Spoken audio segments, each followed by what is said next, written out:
একজন মানুষ যার ঘরে খাবার নেই, মা অসুস্থ, ছেলে ক্ষুধার্ত, তবুও সে সুদের টাকা নেয়নি, কারণ সে জানত আল্লাহ দেরি করেন কিন্তু ভুল করেন না। আপনি দেখছেন ইসলামিক জিন্দেগি, যেখানে প্রতিটি গল্প বদলে দিতে পারে আপনার জীবন। সূর্য তখনও পুরোপুরি ওঠেনি। ভোরের মলিন আলো ধীরে ধীরে ছড়িয়ে পড়ছিল বসরার উপকণ্ঠের ছোট্ট জনপদটিতে। কাঁচা রাস্তার দুপাশে কয়েকটি মাটির ঘর, দূরে কিছু খেজুর গাছ, আর মাঝখানে একটি শুকিয়ে যাওয়া পানির নালা, সব মিলিয়ে যেন অভাবেরই এক নীরব ছবি। সেই জনপদের এক কোণে ছিল ইউসুফের ছোট্ট কুঁড়েঘর। ইউসুফ ছিল এক দরিদ্র খেজুর বাগানের শ্রমিক। অন্যের বাগানে সারাদিন কাজ করত, ঝড় রোদ মরু হাওয়া সহ্য করত, তারপর সন্ধ্যায় সামান্য মজুরি নিয়ে ঘরে ফিরত। সেই সামান্য টাকায় চালাতে হতো বৃদ্ধ মা হালিমা, স্ত্রী আমেনা আর ছোট ছেলে সালেমকে। অভাব ছিল, কষ্ট ছিল, কখনো কখনো না খেয়ে রাত কাটানোর মতো পরিস্থিতিও ছিল, কিন্তু তবুও ইউসুফের একটা জিনিস কখনো কমেনি: আল্লাহর উপর তার অগাধ ভরসা। লোকেরা তাকে অনেক সময় বোকা বলতো এই দুনিয়ায় শুধু দোয়া দিয়ে পেট চলে না। ইউসুফ মৃদু হেসে বলতো, পেট মানুষ ভরায় না, আল্লাহ ভরান, মানুষ শুধু মাধ্যম। একদিন সকালবেলা ইউসুফ কাজে বের হওয়ার আগে তার বৃদ্ধ মা হালিমা কাঁপা কাঁপা গলায় বললেন, বাবা, ঘরে আর ময়দা নেই, সালেম কাল রাতেও আধ পেটা ঘুমিয়েছে। আমেনা লজ্জিত চোখে নিচের দিকে তাকিয়ে বলল, আমি পাশের ঘর থেকে আর ধার চাইতে পারছি না, সবাই নিজের কষ্টেই ডুবে আছে। ইউসুফ কিছুক্ষণ চুপ করে দাঁড়িয়ে রইল, তারপর আকাশের দিকে তাকিয়ে বলল, রিজিক আসমান থেকে নামে, মানুষ শুধু হাতে পায়। আজও আমার রব আমাদের ফিরিয়ে দেবেন না ইনশাল্লাহ। সেদিন ইউসুফ যে বাগানে কাজ করত, সেখানে গিয়ে দেখল মালিকের মুখ ভার। বাগানের খেজুরের ফলন এবার খুবই কম, উপরন্ত কয়েক সপ্তাহের খরায় জমির অবস্থা খারাপ। মালিক সবাইকে ডেকে বলল, আজ থেকে অর্ধেক মজুরি, যার ভালো লাগে থাকো, না হলে চলে যাও। অন্যান্য শ্রমিকরা গজগজ করল, কেউ কেউ ঝগড়া শুরু করল, কিন্তু ইউসুফ চুপ রইল, কারণ তার ঝগড়া করার সামর্থ্য নেই। সে জানত আজ কাজ না করলে পুরো শূন্য হাতে ফিরবে, তাই অর্ধেক মজুরিতেই কাজ শুরু করল। দুপুরের প্রখর রোদে সে যখন খেজুর গাছের নিচে শুকনো মাটি খুঁড়ছিল, তখন তার মনে হঠাৎ ছেলের শুকনো মুখ ভেসে উঠল। মনে পড়ল মায়ের কাঁপা গলা, মনে পড়ল স্ত্রীর লুকানো দুশ্চিন্তা। তার বুকের ভেতর মোচড় দিয়ে উঠল, তবু সে কাজ থামাল না।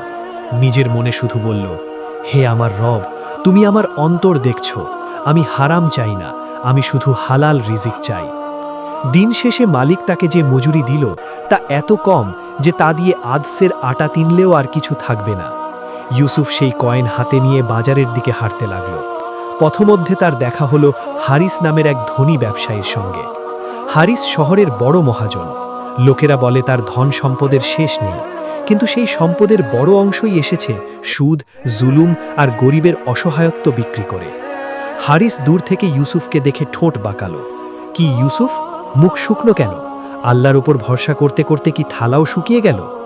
ইউসুফ শান্ত গলায় বলল, আমার রব আমাকে পরীক্ষা করেন, অপমান করেন না।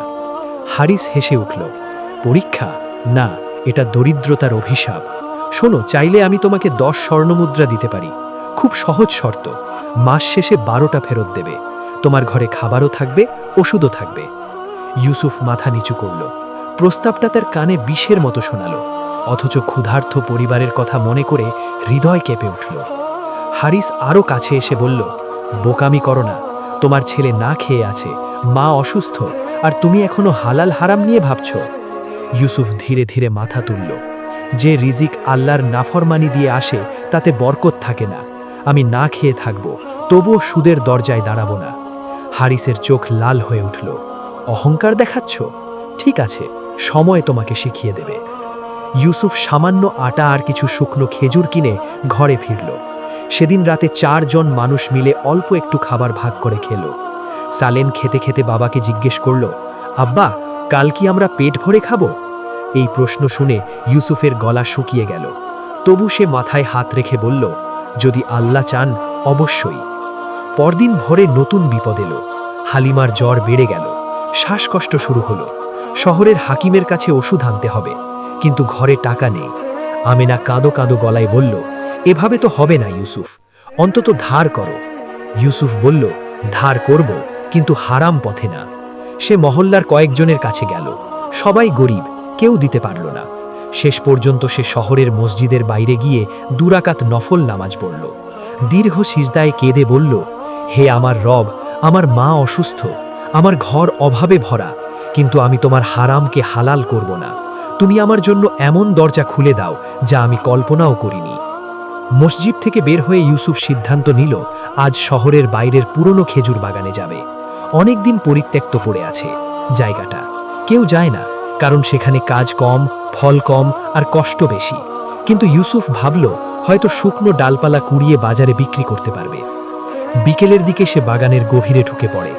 আকাশে তখন ধুলোবালি উড়ছে, মরু হাওয়া তীব্র হচ্ছে। সে শুকনো ডাল ভেঙে এক জায়গায় জড়ো করছিল, এমন সময় আচমকা একটি পুরনো গাছের ভারী ডাল তার কাঁধে পড়ে। ইউসুফ মাটিতে লুটিয়ে পড়ে। প্রচণ্ড ব্যথায় তার চোখে অন্ধকার নেমে আসে। কিছুক্ষণ পর উঠে বসতে গিয়ে বুঝল কাঁধ আর পিঠে আঘাত লেগেছে, হাঁটতেও কষ্ট হচ্ছে। বাগানটা এতটাই নির্জন যে সাহায্যের জন্য ডাকলেও কেউ শুনবে না। সূর্য নামছে, চারদিকে শূন্যতা। ইউসুফের বুকের ভিতর ভয় ঢুকে গেল। যদি সে আজ ফিরতে না পারে, ঘরে অসুস্থ মা, অভুক্ত সন্তান, অপেক্ষায় থাকা স্ত্রী, তাদের কি হবে? সে কষ্ট করে একটি গাছের গোড়ায় হেলে বসে পড়ল। ঠোঁট শুকিয়ে গেছে, চোখের কোণ বেয়ে জল নামছে, কিন্তু সে হাল ছাড়ল না। আকাশের দিকে তাকিয়ে ফিসফিস করে বলল, হে আল্লাহ, তুমি ছাড়া আমার আর কেউ নেই। মানুষ আমাকে না দেখলেও তুমি দেখছ। আমি যদি এখানে একা থেকেও যাই, তুমি তো একা নও। কতক্ষণ কেটে গেল সে জানে না। সন্ধ্যার আলো গাঢ় হতে হতে প্রায় অন্ধকার নেমে এলো। ঠিক তখনই সে দূরে কারোর পায়ের শব্দ শুনতে পেল। ধীরে ধীরে কাছে এলেন এক বৃদ্ধ মুসাফির। সাদা ধূসর পোশাক, হাতে লাঠি, মুখে অদ্ভুত প্রশান্তি। বৃদ্ধ কাছে এসে বললেন, বৎস, এ নির্জনে তুমি একা কেন? ইউসুফ কষ্টে বলল, রিজিকের খোঁজে এসে বিপদে পড়েছি। বৃদ্ধ তার কাঁধে হাত বুলিয়ে বললেন, যে রিজিক খুঁজতে গিয়ে আল্লাহকে ডাকে তাকে তিনি ফেলে রাখেন না। তিনি একটি ছোট চামড়ার থলি খুলে কিছু পানি দিলেন। তারপর কাপড়ে জড়ানো এক ধরনের মলম বের করে ইউসুফের আঘাতের জায়গায় লাগালেন। আশ্চর্যভাবে ব্যথা কিছুটা কমে এলো। বৃদ্ধ বললেন, অল্প বিশ্রাম নাও, তারপর ওদিক দিয়ে বেরিয়ে যাও। পুরনো কুয়ার পাশে একটা সরু পথ আছে, সেখানে পৌঁছলে তুমি বাঁচবে। ইউসুফ বিস্ময়ে তাকিয়ে রইল। সে তো জানতই বা এখানে কোনো কুয়ো আছে। আপনি কে? বৃদ্ধ শুধু মৃদু হাসলেন, আমি পথের মানুষ, কিন্তু পথের মালিক তো আরেকজন। কিছুক্ষণ পর ইউসুফ উঠে দাঁড়াতে পারল। বৃদ্ধের দেখানো পথে হাঁটতে হাঁটতে সত্যি সে একটি পুরনো কুয়ার কাছে পৌঁছে গেল। সেখানে আরও আশ্চর্য জিনিস দেখতে পেল। কুয়ার পাশে কয়েকটি মাটির ভাঙা কলস আর শুকনো ঝোপের আড়ালে পুঁতে রাখা কাঠের একটি পুরনো সিন্দুকের কোণা বেরিয়ে আছে। প্রথমে সে ভয় পেল, পরে কৌতূহলবশত মাটি সরিয়ে দেখল সিন্দুকটি ছোট কিন্তু ভারী। খুলে দেখে হতভাগ, ভেতরে আছে কিছু রূপোর মুদ্রা, কয়েকটি পুরনো বাণিজ্যিক দলিল আর এক টুকরো কাপড়ে জড়ানো একটি আংটি। ইউসুফের মনে সঙ্গে সঙ্গে দ্বন্দ্ব শুরু হলো। এটা কি আল্লাহর রিজিক নাকি কারো হারানো আমাগত? সে চাইলে এখনই এগুলো নিয়ে যেতে পারে, তার ঘরের সব অভাব মিটে যাবে। কিন্তু সঙ্গে সঙ্গে তার অন্তর কেঁপে উঠল, না, আমানতকে রিজিক বলা যায় না। সে সিন্দুকটি তুলে কষ্ট করে শহরে ফিরে এলো। রাতে আমেনা সব শুনে বলল, তুমি চাইলে কেউ জানতো না? ইউসুফ বলল, মানুষ না জানলেও আল্লাহ তো জানতেন। পরদিন সে সিন্দুক নিয়ে কাজীর দরবারে গেল। কাজী সব দেখে অবাক হলেন। দলিলপত্র পরীক্ষা করে জানা গেল বহু বছর আগে শহরের এক মৃত ব্যবসায়ীর হারানো সম্পদের অংশ এটা। তার একমাত্র নাতি এখনও বেঁচে আছে, কিন্তু সম্পদহীন অবস্থায় দূর শহরে বাস করছে। তাকে খবর পাঠানো হলো। কয়েকদিনের মধ্যেই সেই যুবক শহরে এলো। নাম তার রাশেদ। দলিল, আংটি, সিন্দুক সব দেখে সে কান্নায় ভেঙে পড়ল। বলল, এগুলো আমার দাদার হারানো সম্পদ। আমরা ভেবেছিলাম সব শেষ হয়ে গেছে। তুমি চাইলে সব নিজের করে নিতে পারতে। ইউসুফ মাথা নিচু করে বলল, যা আমার নয় তা নিয়ে আমি আল্লাহর কাছে কি জবাব দিতাম? রাশেদ গভীর কৃতজ্ঞতায় বলল, আমি তোমাকে পুরস্কার না দিয়ে থাকতে পারবো না। সে সিন্দুকের রূপোর মুদ্রার একটি বড় অংশ ইউসুফকে দিতে চাইল, কিন্তু ইউসুফ দ্বিধায় পড়ে গেল। কাজী বললেন, এটা সুদ নয়, হারাম নয়, চুরি নয়, এটা তোমার সততার হকস্বরূপ উপহার। তখন ইউসুফ চোখ ভিজে আলহামদুলিল্লাহ বলল। এই অর্থ দিয়ে সে প্রথমে মায়ের চিকিৎসা করালো, ঘরে খাদ্য আনলো, তারপরও কিছু অর্থ বাকি রইল। কিন্তু ইউসুফ আগের মতোই সাদাসিধে থাকল। সে এই অর্থ দিয়ে ছোট্ট একটি হালাল ব্যবসা শুরু করল, খেজুর, মধু আর শুকনো ফলের ব্যবসা। কারণ সে বুঝে গেছে শুধু পাওয়া নয়, পাওয়া জিনিসকে হালাল পথে চালানাও পরীক্ষা। কিন্তু গল্প এখানেই শেষ নয়। হারিস যখন শুনল ইউসুফের অবস্থা বদলাতে শুরু করেছে, সে অবিশ্বাসে পুড়তে লাগল।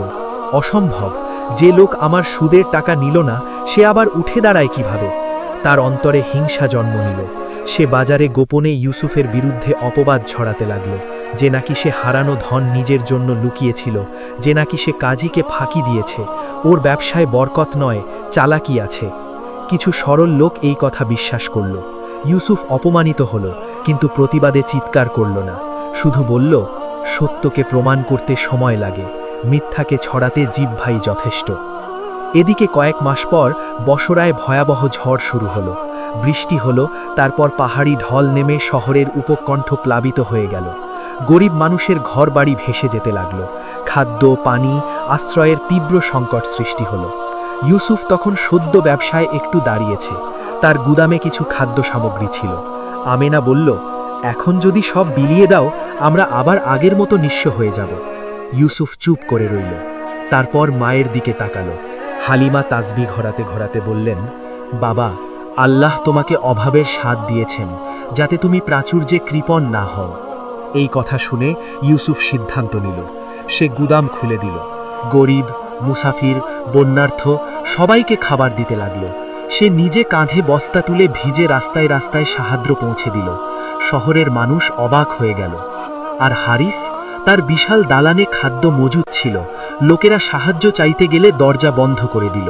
বলল, আমি ব্যবসায়ী, দাতব্যখানা নই। কিছু লোক কাঁদতে কাঁদতে ফিরে এলো।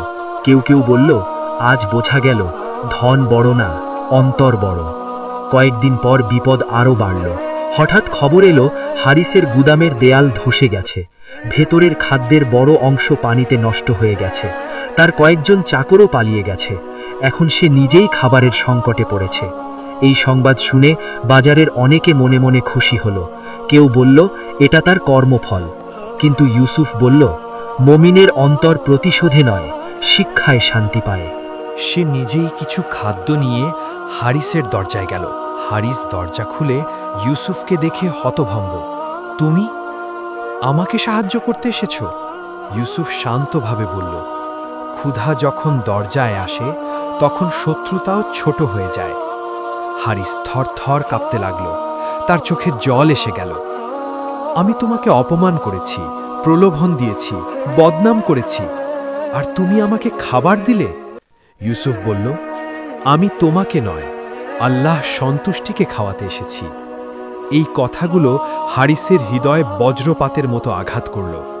জীবনে প্রথমবার সে নিজেকে খুব ছোট মনে করল। সে কাঁদতে কাঁদতে বলল, আমাকে মাফ করো ইউসুফ, আমি ভেবেছিলাম টাকা থাকলেই মানুষ বড় হয়। ইউসুফ বলল, না, মানুষ বড় হয় যখন তার অন্তরে আল্লাহ ভয় থাকে। কয়েকদিন পর শহরের কাজী মসজিদে এক সমাবেশ ডাকলেন। সেখানে বন্যার সময় কারা সাহায্য করেছে, কারা অসহায়দের পাশে দাঁড়িয়েছে, সব আলোচনা হলো। শহরের অসংখ্য মানুষ সাক্ষ্য দিল ইউসুফের পক্ষে। তার সততা, দানশীলতা আর ধৈর্যের কথা চারদিকে ছড়িয়ে পড়ল। এমনকি হারিস নিজেও জনসমক্ষে দাঁড়িয়ে নিজের অন্যায় স্বীকার করল। সে বলল, আমি একসময় ভাবতাম সুদ, ধন আর ক্ষমতাই নিরাপত্তা, কিন্তু আমি দেখেছি আল্লাহ ওপর ভরসা করা একজন দরিদ্র মানুষ আমার চেয়ে অনেক ধনী, কারণ তার হৃদয়ে শান্তি আছে। কাজী তখন সবাইকে উদ্দেশ্য করে বললেন, এই শহর আজ দু ধরনের সম্পদ দেখেছে, একটি হাতে থাকে, আরেকটি অন্তরে থাকে। হাতে থাকা সম্পদ ঝড়ে নষ্ট হয়, কিন্তু অন্তরের সম্পদ মানুষকে বিপদেও টিকিয়ে রাখে। সেদিন ইউসুফ মসজিদের এক কোণে দাঁড়িয়েছিল। তার চোখে জল। সে মনে মনে সেই নির্জন বাগানের সন্ধ্যার কথা স্মরণ করল, যখন সে একা, অহত, অসহায় হয়ে আল্লাহকে ডাকছিল।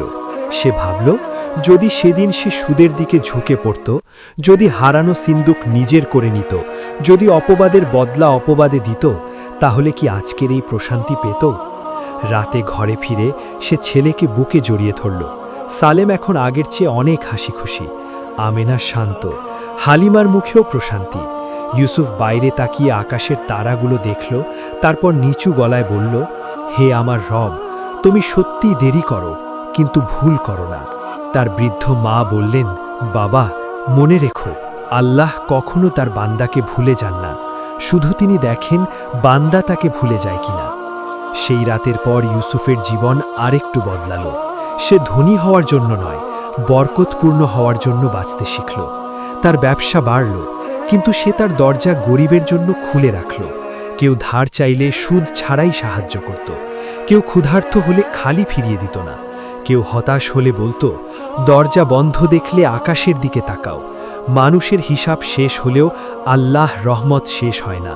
আর শহরের মানুষ দীর্ঘদিন ধরে একটি কথা মনে রেখেছিল, যে মানুষ অভাবে হারাম নেয় না, অপমানে অন্যায় করে না, আর প্রাচুর্যে কৃপণ হয় না, আল্লাহ তাকে এমন সম্মান দেন যা কোনো মহাজনের সিন্দুকে মেলে না। গল্পের শিক্ষা এখানেই, ধৈর্য মানে শুধু কষ্ট সহ্য করা নয়, ধৈর্য মানে হারামকে না বলা।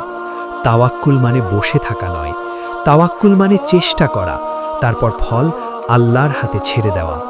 আর আল্লাহর ফয়সালা দেরিতে এলেও তা সবচেয়ে নিখুঁত সময়েই আসে।